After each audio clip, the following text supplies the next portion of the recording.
Can everybody hear me okay? Yeah. Hashem, thank you guys so much. My name is Nissim Black, originally from Seattle, Washington. I just want to preface the talk a little bit because one of the biggest things, I've been being written up by professional reporters, real professional, since I was about 13, 14 years old. And one thing I can say is true.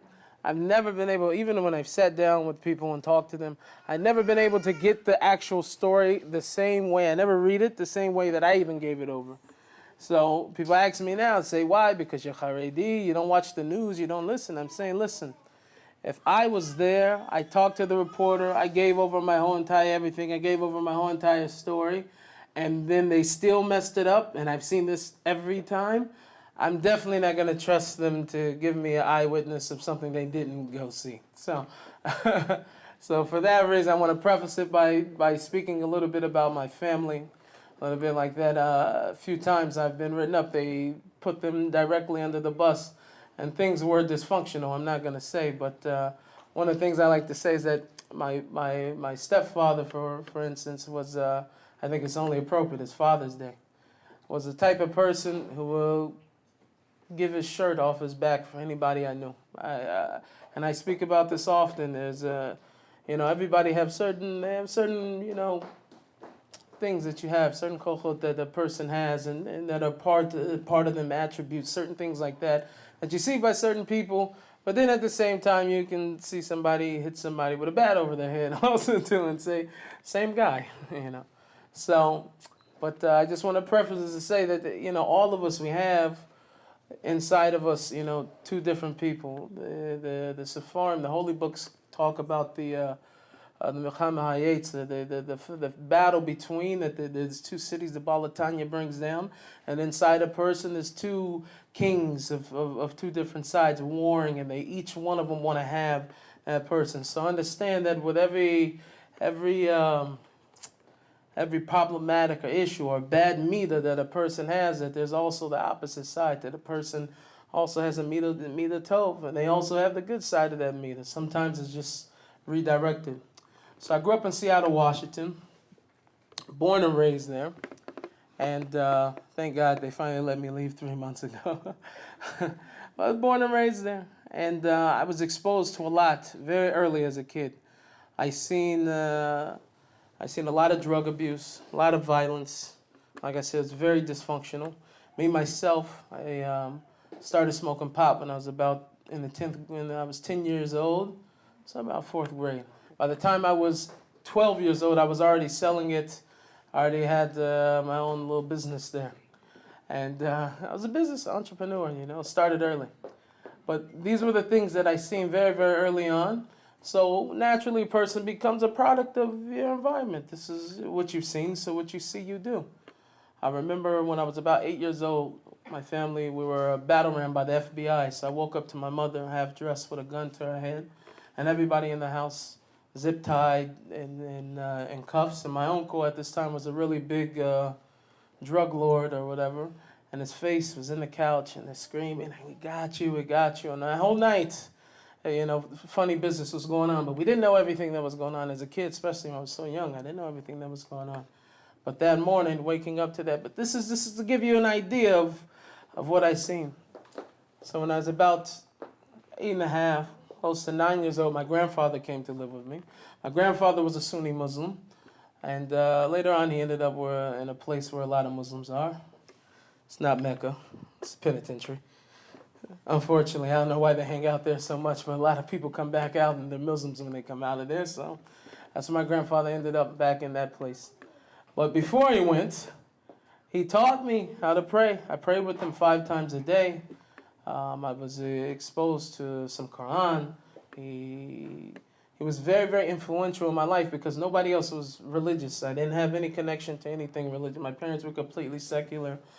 My mother sold drugs. My father sold drugs. So this was the kind of lifestyle that I was exposed to very, very early on. And it wasn't until about, let's say, 1997, my grandfather ended up going on a very long vacation, I just mentioned. And during that time, I started to want to search. I wanted to find out what I was supposed to be doing. Now, you should know, I was always into music. Everybody asked me, when did you start? You know, they said I was doing Michael Jackson, you know, with a boo-boo diaper. I mean, by the time I was 7, you couldn't convince me I wasn't Michael Jackson. I knew I was Michael Jackson. I used to go to sleep with a dirty white glove, you know, one glove. You know, I had to move down, and nobody had a meaner moonwalk than me. Except for my best friend here, Yosef. There was this one guy named Bobby in school. He had a better moonwalk, but that was it. Other than me, then nobody had. And so I was always into music. In every way that I could possibly express myself through song, I was jumping at that opportunity. And so when I was about 13 years old, I was offered to go to this hip-hop program. And this hip-hop program was at a particular, it was like a center, a community center. And this community center was called the Union Gospel Mission. I had no idea. If anybody asked me at this time what my religion was, I would have told them I'm a Muslim, because that's what my grandfather was. And so I remember going to this place, and it was like a safe haven for me a little bit. It got me out of my environment, all those beautiful, dysfunctional things I seen at home. I got to distance myself from. And nobody mentioned anything to me about religion. Nobody said anything to me. They just brought me in by the music. They knew I was very interested. We put on a play. It was a whole thing, and very, very loving people. And shortly after this, they decided to ask me if I wanted to go to camp. Now, this camp was a camp. It wasn't just any camp. It was a missionary camp. You go to this camp, you know, it's the real deal. So I went, and I remember going. I had like kufis, you know.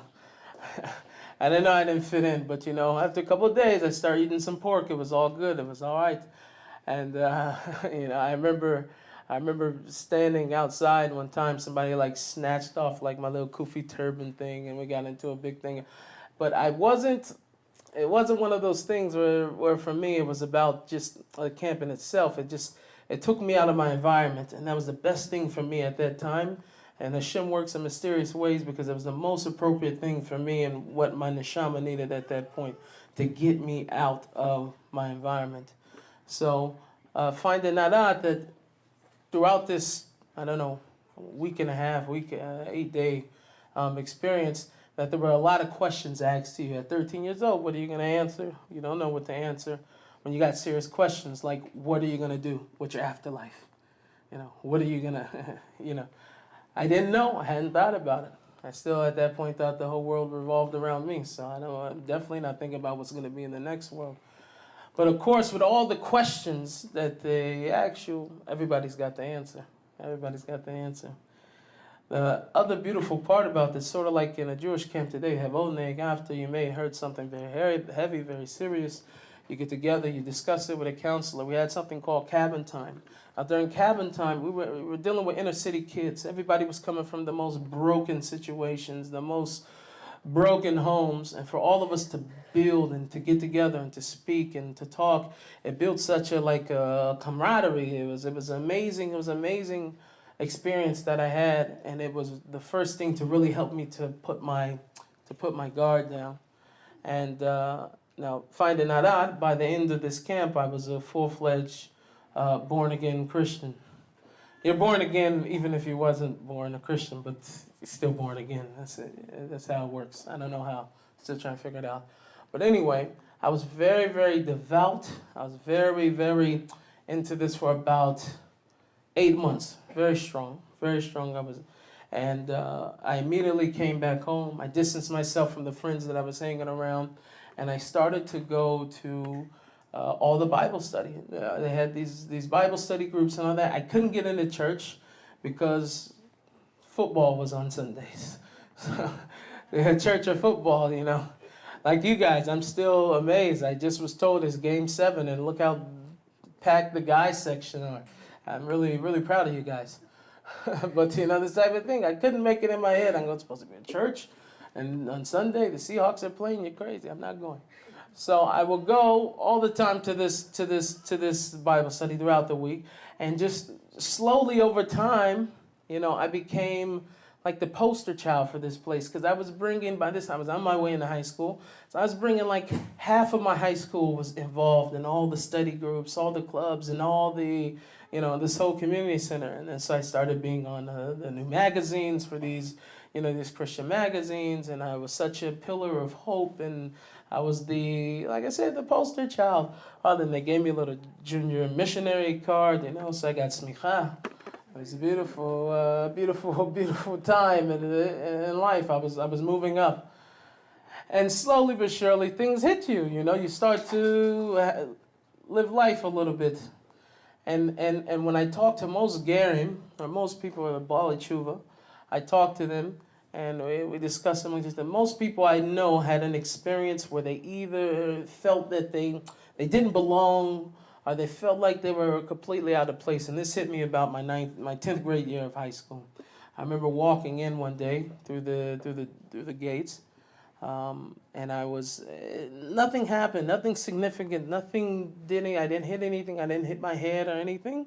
But when I walked through the door during that lunch period, I looked around, and something hit me inside and said I didn't belong. I felt out of place. I felt as if I knew something, that there was a certain knowledge, I wouldn't have said back then, but a certain das. There was something that I knew that nobody else knew, and it was separating me from everybody else, and I couldn't feel it. And then after a while, I ate like a chicken nugget, and it went away. But I never forgot that moment that I had that experience where I felt completely different.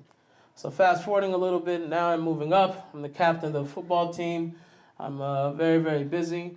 And by this time, my 10th grade year, I was also very strong spiritually as a religious Christian. I at Makariv, like I said, Makarived all the school. They're all going to the programs now, all these different things. And one of the things is that my friends, they admitted to me after high school, by this time, I'm already a yid and everything else. And they would sit and they told me, we used to plot on you because you were so religious and you made us feel so, like bums, for lack of a better term. I think that's a good one. They were being bums, so we'll call them bums. They were being bums towards me. And they apologized. As grown men, they apologized for the way they would treat me. They would say the most foul things about God and curse and just everything just because they want to get a reaction out of me. They won a lot of times. They really won. There's one particular time I remember that they had these nightclubs, that you would go to when you were young and you needed to get in the worst trouble you could possibly get into. So, and I was very, very strong. I'm not going, these guys, and so they're all trying to talk me into it. Everything else. So I go to an adult in the house and I say, I think it was my mother at the time. I said, that you're all trying to get me to go to this. And I'm waiting for her to say no. And she goes, you should go. So I had nobody on my side finally. And I remember going to this nightclub for teenagers, basically is what it was. And I remember walking in there, and I took 10 steps, and just inside I was struck. So I turned around and I started walking back.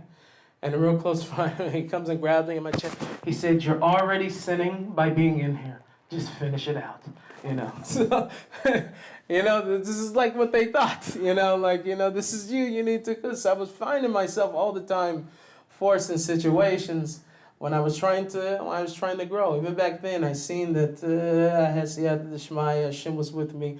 I had a path. I didn't know how to get there. It wasn't Giloi, it wasn't clear to me yet, but it was a path. So fast forwarding a little bit, now I'm in my 11th grade year, not so religious. Why am I not so religious? Because I just been offered a $500,000 contract from a big record label named Virgin Records. One of my demos made it through some friend or another friend to the table of this A&R, so now I'm receiving calls. And one of the things that they want from you all of a sudden is to spice up the raps a little bit. You can't rap. Nobody raps without cursing. Who was big at that time? A guy by the name of 50 Cent. He doesn't have zichut to be mentioned in the shul, but whatever we're talking. I'm just saying, if you know who he is, then I'm sorry. So anyway, this is what rap was back then. So they wanted me to, just throw in a few curse words, toughen it up a little bit. So along with all these new edgier raps came people that did a little bit more than rap about it. So this becomes the people that you're around. And I remember we tried to get a bidding war going. So one of the things we did, I went to New York, then I went to Slim Shady's records. I went to Atlantic. I went to all these places. Dame Dash and Jay-Z had just split, so the Rockefeller. So Dame Dash had his own thing. We went to go meet with him. Clark Kent, who both discovered Biggie Smalls and Jay-Z. He was really into me, wanted to sign. And here we go. We're trying to get something going, and everything that we thought, even the Virgin situation, everybody pulled out. And now I'm left with this new record, this harder persona. What are we gonna do? So we decided to do it independently. And so now here we are. We're left with the music, and we got the guys that, like I said, they're doing a little bit more than just talking about this thing in the song. It's the real deal. And so slowly but surely we start to build a following. We're selling, getting kicked out of the mall and the movie theaters. We're soliciting hand to hand, that type of thing. Like they say, selling the CDs out the trunk. We did all of that. And we start to gain a following. And then at this time also too, I started producing records for other guys that were part of Interscope, G-Unit, people that were connected to 50 Cent and different things like that. I found myself on a few disc records also too that I didn't have anything to do with. So things were kind of blowing up, and we started to see that we were having a little bit of success. And at this time, I became the co-CEO of our independent record label. And so I'm starting to put my guys on and start to put their music out. And a good friend of mine, we just finally finished this record, and we went, of course, to a drug dealer to go find the money to put it out. That's the type of thing you did back then. We didn't have too many guys that were real investors that could give us any real capital. So we had to go get the capital from someone else. It was a good thing though, because it kind of worked itself out in a bad way. So what happens in rap and what was happening during this time was this whole thing about rap battles. Guy get on the side, and trust me, it's no different than WWE wrestling. Sorry for the guys who thought that was real. It's not real. Neither is the rap stuff, neither. These guys are all, some of the chains, they're dipped in silver. They're not the real thing and all that. But anyway, so they're going back and forth. And one local guy thought that he would make a record about me behind my back, and maybe I would say something back, and then it'd be the talk of the city, talk of the town, and then we'll go back and forth, and it'll maybe give him some, I don't know. And so when we heard the song, we decided, a group of my friends, what are we going to do about it? We make another song, or we're going to do. So we decided we just go beat the guy up, and he won't make any more songs. That was going to be it. So we went to a nightclub that we knew that he was going to be at. We found through someone else. And we went up there, and of course a brawl happens. That's what happens in nightclubs. That's what they're for. And so we went up there, we got into this altercation, and it was an altercation, but it wasn't the worst one. So I didn't think anything of it. I left after, put the rest of my clothes on, all that type of thing. We went to the office of our independent record label. All of a sudden I got a phone call. The phone call was from a friend. He said, "The police are looking for you." I said, for what? For fighting in a nightclub? Everybody fights in a nightclub. What are they going to get me on? What I do? I damaged a wine glass? I don't know what's going to be. So, and I said, no, the police are saying that you were shooting. You were shooting in the nightclub, and that you were... I said, no way. I know I didn't even have a gun at the time, so I couldn't make out what they were saying to me because I know I didn't have a weapon. So I hung up the phone, and I'm panicking now because I don't know what this person's talking about. And I remember being with the rest of my friends. We ran downstairs and ran out, and now I'm on my way home because my heart's beating because police are looking for me because I supposedly was shooting. And we see from a distance sirens, and we see the lights of the police cars. So we tiptoe a little closer and a little closer. Now, I want to let you know, black people usually don't go towards the sirens. We're not looking to go find out what's going on. We usually go the other way. But for whatever reason, I was very interested in knowing what was going on, especially after knowing the police, were looking for us.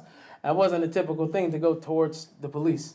So we started walking, tiptoeing, and the closer and closer I got, I seen that it was a good friend of mine who, in my honor and in my defense, he decided to go up and try to take the other guy's life.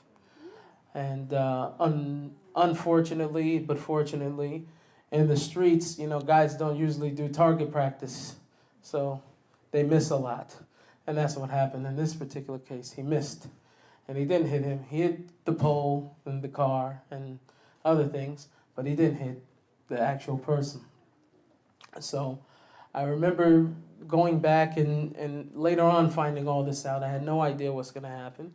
And then so I had the next thoughts the next morning when I figured out, when I got a call and they told me everything that what happened and what the situation was. And I put two and two together. Now I'm fearing for my life. Why am I in fear for my life? Because there's codes in the streets. One of the things is when you bring a gun into a situation, if we fight, we fight. But once a gun is brought into the situation, then that means it's either you die or I die. And so now for the first time I'm pacing back and forth in my living room, and I'm halfway in tears because I'm thinking if I don't go take this person's life, he's going to come and take my life. So now, during these times, the person lives life, Hashem will break a person down very quickly and start to show you who you are. I can back up a little bit. I remember the first time I robbed somebody, I was 12 years old, and it wasn't because I wanted to or I needed something that the other person had. There was a guy this big, and he told me that if I didn't go take from the other person, he was going to go do to me. I remember hitting this person, taking their belongings, walking off, and when I went home, I cried like a baby because it wasn't who I was. And sometimes a person you get put in a situation to where you're really exposed. Here I am for the first time. This isn't a song. It's not a rap song. This is the real thing.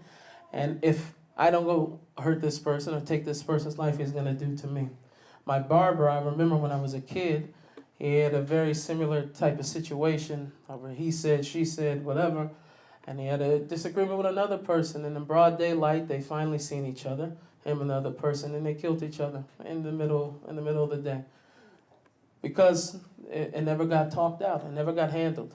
And I remember pacing. I sat back and forth in my living room now saying, God, what's going to be, And I was crying. I started crying because I didn't want to be the type of person. I knew people who that if they would have been in my neighborhood and they're walking, and they would have been worse than the worst. For them to be in that, just to walk in a certain neighborhood, it's like suicide. And I didn't want to have that issue. So as I'm pacing back and forth and I'm talking to God, I don't want to answer my phone. I'm not interested. And I was just crying, asking God if there's another solution. Am I going to skip town? What's going to be? Because I know for sure there's no way in the world that I'm getting out of this situation. And one day, all by Hashem allowed for my phone to ring. I answered it, and it was the other guy. And he was just as afraid as I was. He didn't say it like on the phone. He didn't say, I'm scared, He wanted to make himself sound like, what is it, And he thought if, he didn't come kill me, I was going to kill him. And so now we're here both on the phone, and Hashem allowed for us to be on the phone to be able to talk about the situation before anything ever escalated. And we squashed everything. And I had to make a cheshbon. What are you going to do? Are you going to continue with the same type of thing and allow for another situation like this to happen and it to be the real thing? Or are you going to stop and rethink things? And so I went with that. I stopped and I rethought everything. I stopped answering my phone, stopped talking to people, and I just sat and I thought, and I kept praying to Hashem. I kept talking to God every day. And along these long conversations, with Hashem kept getting longer and longer. I started to ask questions. A lot of the questions started to resurface that I had as a kid when I was going to those Bible study groups that nobody could ever answer me. Questions about, JC, if he was Jewish, how come Christians are not Jewish? And different questions on Nach and different things like that they're not so osek in, that never got answered to me by them or typical Christians, people that I knew. So while I had all this free time on my hands of trying to figure out what I was going to do with my life, because I can't continue with gangsta rap. That's not going to be a best solution for trying to stay out of those type of situations. So I started every day to learn something. I started going on Amazon. I started buying chumash. I had chumash with, my wife didn't know, she thought I had, Arabic. She thought I was Arabic. She thought I was becoming a Muslim. And so she didn't know what was going on with all these books. And every day I was spending about 8 hours a day and in front of my computer, in front of my books, trying to find them and trying to find the truth. And every day I was crying and talking to Hashem. And I'm telling you, I became so broken. I started fasting 3 days at a time. I was taking no food, going out, talking to Hashem for hours. I knew nothing about Breslov, nothing about Rabbi Nachman. I knew nothing about Chassidut. I was just looking for the truth. I was looking for Hashem. And every day, it was like I fell in love with Hashem some more. Just some more. Because I had to start over. Because now I'm finding out that everything that I thought to be true was not true. So what happens? I'm saying, Hashem, all right, we're going to start over. I'm going to learn you brand new. Brand new, I want to learn you. So when I started going through all of Nach, and I was starting to see that Hashem was opening my eyes to so many different things, I decided at this point that I needed a rabbi that was going to help me sort all these things out. Mind you, you should know that I grew up in a Jewish neighborhood. And in that Jewish neighborhood, I never knew anything about Judaism, so I started to explore. So I went to a rabbi. Rabbi's name was Google.com. And Google.com, Gaon Shlita, the holy Rebbe Google, led me to a lot of places. Took me on a whole different path and different type of sugyas in life. And Reb Google showed me such a way. Don't try that at home, by the way. I don't paskin by Google at home. So I say, I was in a certain place. Don't paskin by Google. But at least, it was a time. But I got to a place where Hashem started opening my eyes and everything was happening so rapidly. So I said, now I have all this new information. I found out that, almost everything I knew was false and it wasn't true. And I couldn't give up JC, of course, obviously, because you go to hell, that's a one-way ticket. So I didn't really know what to do with that part. But I knew at least that Christmas wasn't true and Santa Claus and everything else. That didn't have anything to do with it. But I still was kind of holding on to Santa Claus for a long time. It's too long. But anyway, so I remember one day I went to my wife and I sat her down on the couch and I made sure that I sat on the other couch just in case anything went flying across the room. And I told her, I said, honey, I don't want to celebrate Christmas. I don't want to celebrate Easter. She said, I don't want to be married. And it was a very, very, shocking thing for her. She knew something was cooking, but she didn't even want to ask what was going on with me over there with all those books open. Because she was just like, she's like, we just had a baby. Like, how can you do all this? And baby was barely a couple weeks, even not even a week. When I told her that, I was so insensitive. But I had to tell the truth. I was at a place, and I remember asking her, listen, I'm not pushing myself on you. I'm not pushing my belief. I just want you to learn. She grew up in a much stronger Christian foundation, much stronger Christian roots. So for her, it was a lot more for her to disconnect. And so she started to study on her own. She pushed me, like, stay away. I'm going to see what you're talking about here. At least she had enough. Hashem had mercy on me that she would also. And one day she came to me and she said, I feel like I've been lied to my whole entire life. She was so livid, so upset with Hashem that he allowed her to be born, and she didn't have MS, and she was hurt. And we said, what are we going to do? I said, I don't know what we're going to do. But it says you're not allowed to work on Shabbat. So I said, I'm not going to do the dishes on Saturday. That's it. We didn't know what it meant not to work on Shabbat. Taking out the garbage and dishes, I hated it. So I said, all right, on Shabbos, I'm not going to do it. So that was how everything began. It was like you're not really knowing. Now we thought we were on an island on our own. What are we going to do?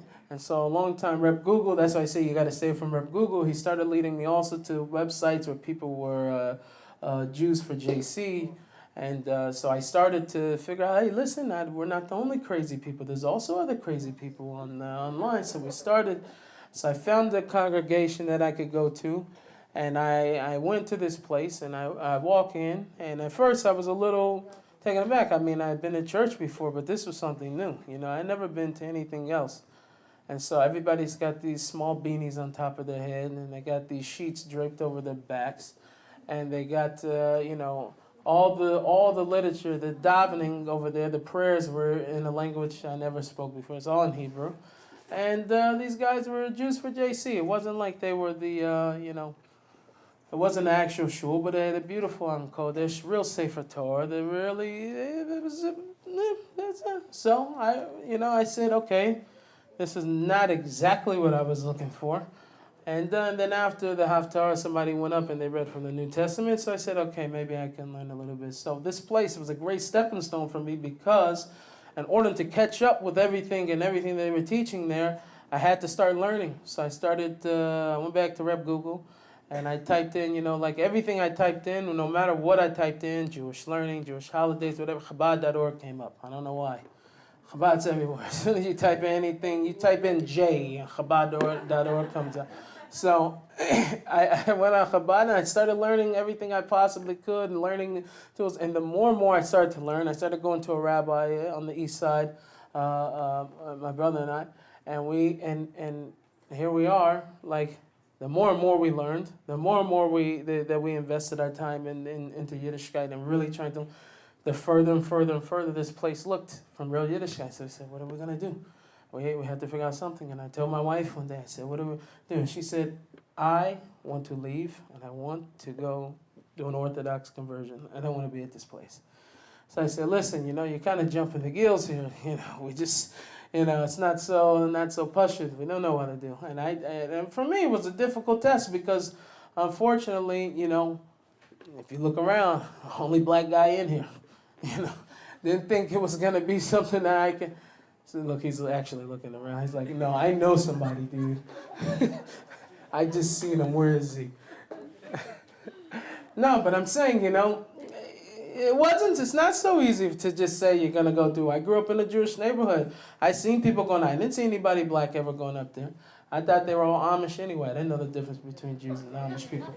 Very, very interesting, Andrea. So one day I was sitting, and this is probably what sparked it. A really, really good friend of mine now. I was standing in a grocery store shopping for Shabbos. By this time I was wearing a kippah, and we were bagging groceries. And behind me, for about 10 steps away, I heard, Shabbat Shalom, brother. I turned around. There's a black guy with a kippah and tzitzit. And I'm like, wow, because I knew there's these other guys over there, the black Hebrew Israelites or whatever. So he introduced me. His name was Yaakov. He invited me for Shabbos. He lived in Sewer Park. Like I grew up over there. I just grew up a block away from your house. I know this area.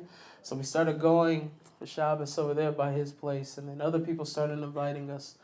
And we started to see these things are really, really possible. So we said, what do we do to distance ourselves from this the place we didn't know, and theologically even now we're having really big battles because we're in a place where we want emes, we want truth, and I want to serve Hashem in the most authentic way that I possibly could. By the way, you should know I was not looking at the beginning of this for a new religion, especially after finding out the one that I had was false, but I wanted to serve Hashem in authenticity, and now I've come to see that in Yiddishkeit that's what it is. So we're here still associated with the other congregation. And now there's this big conference coming. This conference was massive from all over the United States. All these Jews for the J-Man, they were getting together. And one of the things they did to preface us for this conference was they set a few of us down and told us we were part of this board. We were filling in for another group of people. They said there are going to be rabbis hanging in the lobby, Orthodox rabbis, and whatever you do, don't talk to them. Don't say hi. They're only trying to get you. Don't speak to them. Don't, they warned us to stay away from these rabbis. So we decided we would go to the conference. But instead of going in, we decided we would sit with the rabbis for the 4 days outside in the lobby.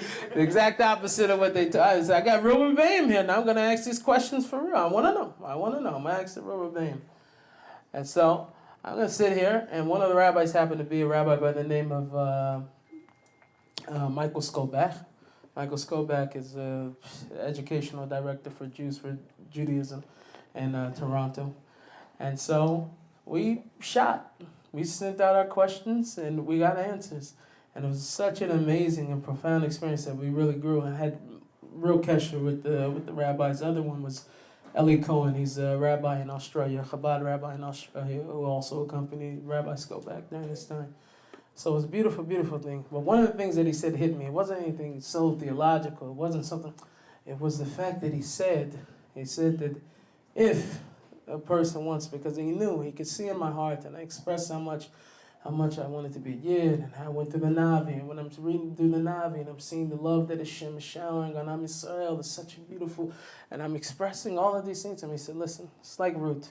He said, what is root? What is your version of root? He said, the root is, he says that, just like she said, your God is my God, your people is my people. He said that ultimately a person is saying that what the Jewish people accept, I accept, and what the Jewish people reject, I reject. And when he said that, it hit me really, really deep in my heart. So after that, we never went back to the place. My wife found us a place inside the Orthodox community. And Baruch Hashem, about two and a half years after we had moved, not only me and my wife converted, but also my brother-in-law was my best friend since kindergarten, and my wife's sister, all four of us converted. 2.5 years after that, had a double wedding, and it was the most beautiful experience, and that is my story. Thank you very much.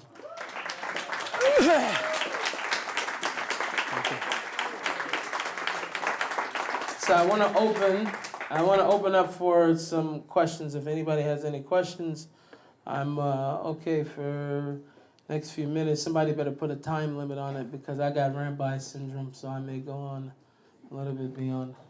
First question. Community you grew up in. Any idea why it's like that?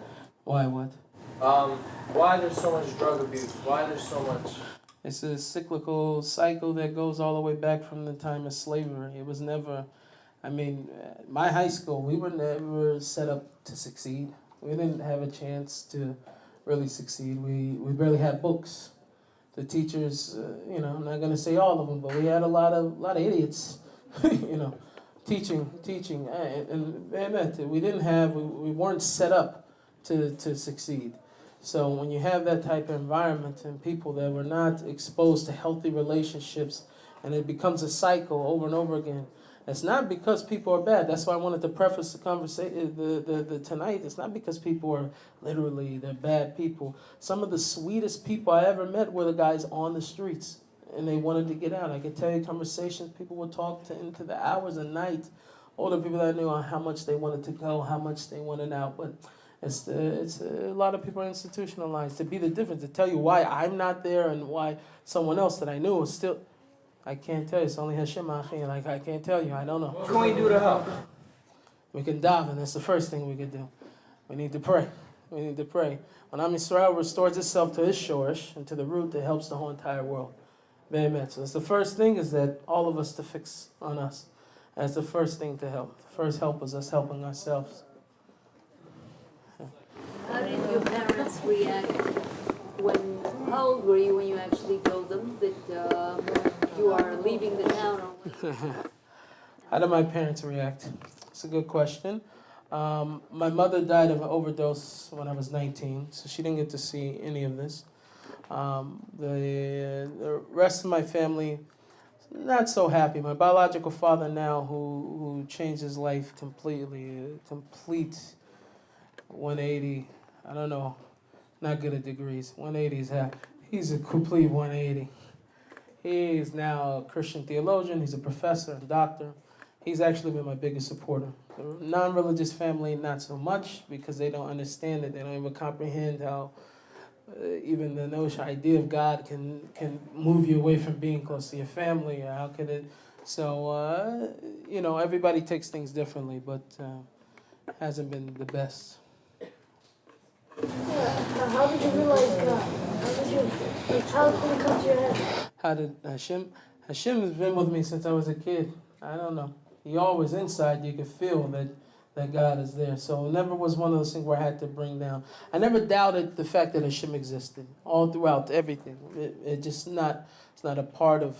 It wasn't a part of my makeup. I didn't think like that. But how I discovered Hashem in terms of Judaism was searching. I wanted to find the truth. And for me, that's what I found was to be true. I looked for Hashem, and I wasn't looking intellectually. I wasn't looking for like what's the smarter thing to do. I was just looking for emes. That was it. And that's what I told Hashem, and I started speaking to him every day because of it.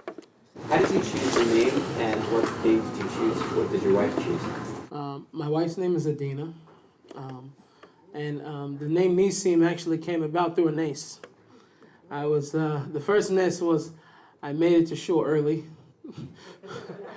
I was at the shul early before everybody else, and I was davening on a name. I was talking to Hashem. I was hitboled on a name because I knew I was going to the Beit Din early, and there's a whole halakha that if you weren't going by the name for 30 days or whatever prior to, it couldn't go on the ketubah after you do the kedushin. And so I needed something, a name that I was gonna. And people were suggesting different things. And Nisim, I boiled down to Nisim, and I think maybe another name. And I was in the shul, and I was davening. I was talking to Hashem about it, and I seen that the clock was winding, and people were going to start coming in from mincha. And I put my hand behind the to grab a siddur, and it was a avodat Hashem siddur. That's why I daven Eidu Mizrach. So I pulled it out, and I said Nisim on it. I said that's Mina Shemayim. That was all from Hashem. So thank you. A few questions. How old were you and your wife when you converted? Me and my wife were 25 and 26. How long were you married at that time? How long were we married already? We were married originally when I was 20, my wife was 21. How long ago did you convert? How long ago? Almost 3.5 years now. What was your name before Nisim? It was Damien. In the back. When was that one moment when you were trying to look for Hashem before you were doing rapping, before you even had a thought of looking for Hashem? What occurred to you that you were trying to look for? What occurred for me was that I just seen that if I continued, like I said, in the same situation that I was going, that it probably wasn't going to be good. I seen that situation after I got into the altercation with the other artists, and it became a life or death situation. And I said, if I continue like this, what's going to be? There's a whole other issue also too. Me and my wife at that time, we were pregnant with our first child, and I started thinking, listen to the things that I'm saying in my songs and in my music. How would I feel, not only my child, but, I'm about to have a little girl. What about other people's little girl, The big, that was a time of a serious cheshbon, you know what I mean? It was the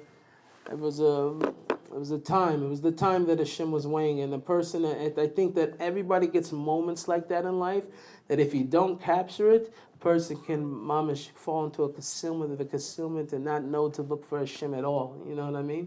So I'm just thanking Hashem that I grabbed onto it at that time. I want to go over here because I think it's... Thank you. Two questions. One, the other guy that you met in the supermarket, I'm a little confused. Was he involved with J for J? No, he wasn't. He was actually Orthodox Jew. His name is Yaakov Lenin. So why didn't he allow you to continue going? Didn't he tell you the truth about it? There's a bigger connection to that. The congregation that I was involved with, that was the Jews for J, he had been affiliated with before, that particular congregation, and he was never that way. He actually was raised conservative, growing up by a conservative family. Took in him and his mother when he was really young. His mother cleaned for the family, so he grew up. He even went to a Jewish high school, and converted a couple times himself. So, but he ended up in a place in life where he was estranged from Judaism. He was working in Seattle, and he needed to bring the kids to a religious function that he was working with, and so he ended up going to that place. He didn't know it was Jews for J.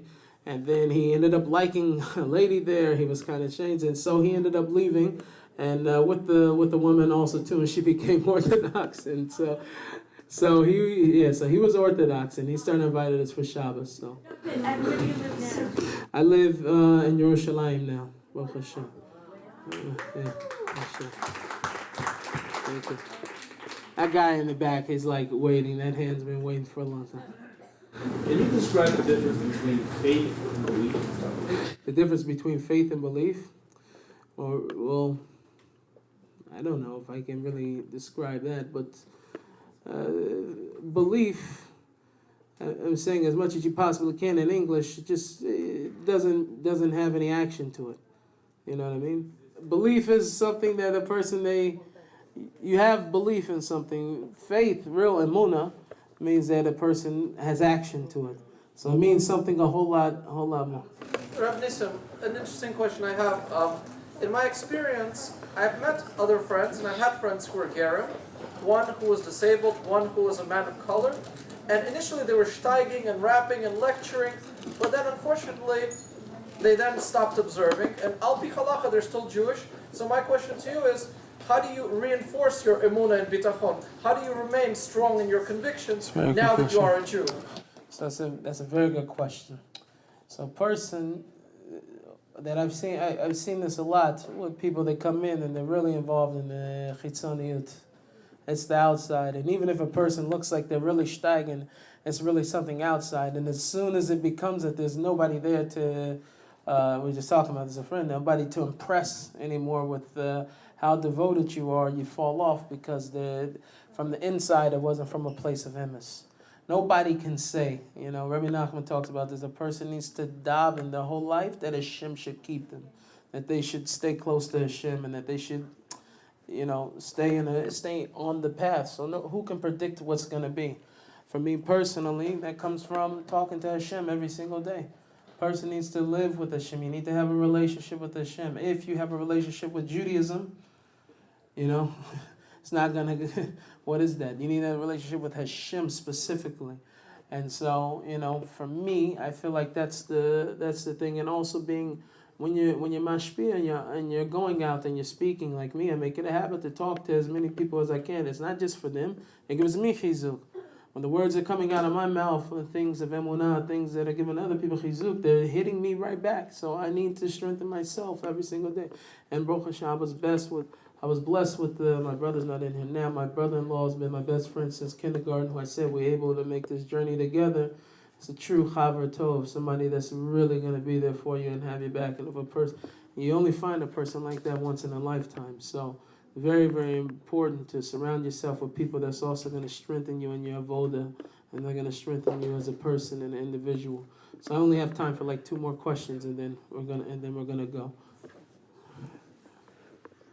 What was your grandfather's reaction to your change in your belief? My grandfather, who I mentioned was a Muslim, she asked what was his reaction to my change in my belief. It's very funny because he didn't grow up Muslim. He was originally Christian. He said, as long as you didn't fall for Christianity, I'm happy. So he told me. So, all right, 2 more questions because he's going to ask another one. I want to get the young guy in there. How do you feel about Judaism right now? I'm sorry? I said, how do you feel about Judaism right now? Is it easy, hard? Is it easy? Is it hard? I don't know if any of those questions define Judaism itself. Is it easy? Is it hard? I think that, like I said at the beginning, what happened to me was, people think it's a phenomenon. A person wakes up, he decides that he wants to come closer to Hashem. All of a sudden, he finds himself in Judaism. For me, it's not that hard for me to wake up and to see that I'm distant and estranged from God when I knew I was doing the things that I was doing. But for a person to already have been Jewish, to already been raised in a religious home, and to take that Yiddishkeit and to make it their own, that's much harder, I think, than to wake up. For me, I fell in love with Hashem. And this is the whole story of, we just had Shavuos, the Shavuot that we're receiving in Matan Torah. Every year that we're receiving the Torah new, that's a Kedushin. That's falling in love with Hashem. This is a marriage. You understand what I mean? So if a person is not making a sort of effort every single day to fall in love with Hashem, Judaism's going to be hard. It's much easier to give yourself over to something or to someone once there's actual love there. If the love's not there, it's much harder for a person to do. You see that people, they find themselves infatuated with their spouse or with that person at the very beginning, especially if you went on, sugar dating and you don't really know who the person is yet. 4 or 5 months after that, it's sort of like, no, you take out the garbage, you know what I mean?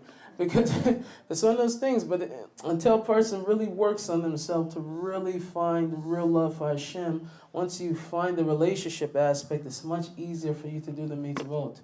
But as long as that's lacking, then it becomes hard. So it depends on the person. For me, I've been asked that question a lot. Oh, what was the one thing that was hard? Since I fell in love with Hashem, nothing was hard for me I threw myself into Hashem. I threw myself into the mitzvot. I threw myself in and it was easier for me because of that. But for a person, you grew up with it your whole entire life. People have been telling you had to do it. You have to keep Shabbat. You have to do that. For that, it's a much bigger phenomenon. But you have to make Hashem yours. You have to take him and make him yours. Not what your grandparents had, not what your parents had. As long as you don't have the relationship with Hashem, it's going to be hard for you to do. But once you have, it's blissful, and it's no problem. It's a very easy thing for you. Okay, one last question. Why'd you stick with the Bible? Why did I stick with the Bible and not go to other books? Yeah. Because I came to a big cheshbon with all of that. I did deal with the Quran. I also bought a Quran also at the time, and obviously the Christian Bible. I didn't go outside of that because everything else was completely foreign to me, and I didn't even understand it upon entrance of thought, so I didn't go into it. But I had to make cheshbon. I said, if Christianity was the proper and the true religion, God changed his mind. It's very clear. God changed his mind. If Islam was the God changed his mind a couple times. So my next thing was, what stops him from changing his mind again? We got 700 years later, somebody else comes and they got the now sealed with them. Hashem could change his mind any time, but at least with Yiddishkeit, Hashem didn't change his mind. And so that was my cheshbon from that. This is the world makeover. Mashiach will come take over. You ain't gotta be me or see what I see. All you gotta do is take a look forward. Lift up your eye to the sky. Spread out your hands and say thank you, smile. Get them up, put them up, leave them up, ha ha. Yep, pump up the volume every day. Stand in place, heart racing, no words to say. Pressure building, trying to hold my face. Mind drifting like not today. Wake up from everything. Break out your shell and scream, Hashem, you're the king. Hashem, you're the king. Hashem Melech, Hashem Malach, Hashem Yimloch, Le'olam Va'eh. Hashem Melech, Hashem Malach, Hashem Yimloch, Le'olam Va'eh. Zeu. Thank you very much.